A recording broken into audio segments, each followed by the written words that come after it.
Suvendu Adhikari 7th pay commission ঘোষণা করে দিলেন কাল। তার মানে কি তাহলে বকেয়া ডিএ মেটানো হবে না? তাছাড়া 7th পে কমিশন অনুযায়ী মাইনে কবে থেকে পাবে সেসব তো কিছুই বললো না। চলুন জানি এর আসল উত্তর। ক্ষমতায় আসার 10 দিনের মধ্যে বাংলার বিজেপি সরকার 7th পে কমিশন গঠনের অনুমোদন দিয়েছেন। এবার কমিশনের চেয়ারম্যান, মেম্বার্স নিয়োগ, কমিশনের রিপোর্ট, ফিডম্যান ফ্যাক্টর, রাজ্য সরকারের অ্যাপ্রুভাল, তারপর নোটিফিকেশন বের করতে বেশ কয়েক মাস কিন্তু সময় লাগে। তো সেই সময় এখানেও লাগবে। দ্বিতীয়ত, বকেয়া ডিএ সম্পূর্ণ ভিন্ন বিষয়।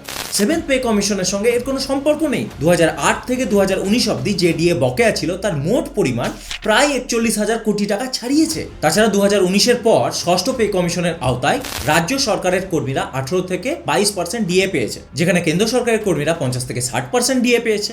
তো এই যে বকেয়া, সেটাও মেটাতে হবে এই বিজেপি সরকারকেই। তো এই পুরো বকেয়া ডিএর অঙ্কটা বিশাল। তো এত বড় অঙ্কের টাকাটা রাজ্য সরকারকেই বহন করতে হবে, তাতে কেন্দ্র সরকারেরও সাহায্যের প্রয়োজন হতে পারে, তাই কিছুটা সময় লাগবে। এবার বিজেপির ইলেকশন ম্যানিফেস্টোতে সরকার গঠনের 45 দিনের মধ্যে বকেয়া ডিএ মেটানোর প্রতিশ্রুতি দেওয়া হয়েছিল। তো সেই হিসাবেই কাজ হচ্ছে।